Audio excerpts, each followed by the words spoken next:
안녕하세요, 피커TV입니다.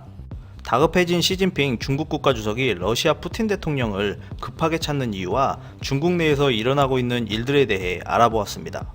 시진핑 국가주석은 2013년 집권 이후 푸틴 대통령을 다른 어느 외국 지도자들보다 가장 많이 만났었습니다. 사우스차이나 모닝포스트에 따르면 다음 달 시진핑 주석은 푸틴 대통령과 만날 예정이라고 전하고 있는데요. 러시아는 2014년 이후 미국의 강력한 제재 압력을 이미 5년 넘게 견뎌왔기 때문에 이 부분에서 조언을 얻으려는 듯 보입니다. 현재 중국은 미국과 무역 및 첨단 기술, 남중국해, 북극 등의 여러 방면에서 경쟁이 심화되고 있는데요. 이번 푸틴과의 만남은 미중 간의 새로운 관세나 화웨이 금지 등 미국의 최근 반중 움직임들이 양국 대화에 두드러지게 부각될 가능성이 크다고 할 수 있습니다. 중국은 미국에게 관세를 올리거나 미국의 첨단 기술 접근을 거부한다 해도 심각하게 손해를 끼칠 수 없기 때문에 중국과 러시아 간에 중장기적으로 미국의 이익을 해칠 수 있는 분야를 찾는 모양새입니다.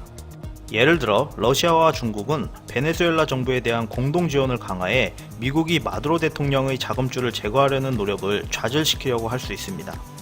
또한 미중 무역전쟁이 격화되고 있는 점을 감안해 중국은 투자와 시장을 세계 다른 지역, 특히 러시아와 유럽으로 다각화하는 방안을 모색하려는 듯 보입니다.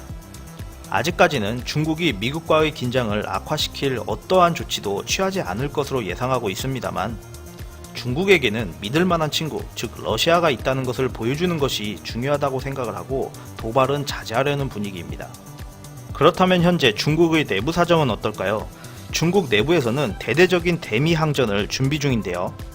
현재 중국 내부에선 미국을 싫어하는 여론이 들끓고 있는데 여기에 언론은 최근 2주 동안 중국의 목소리란 뜻의 항미 논평을 쏟아내고 주말 휴일 가릴 것 없이 매일 미국 비판을 주도적으로 방송하고 있다고 합니다.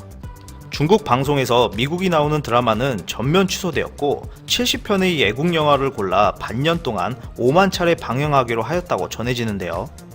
미국의 불합리적인 요인들을 그대로 받아들이는 것은 중국인들에게 수치이며 굴욕이라고 말하고 있지만 실상은 시진핑 국가주석의 절대 권력에 더욱 응집할 수 있는 선동을 하고 있는 모양새입니다.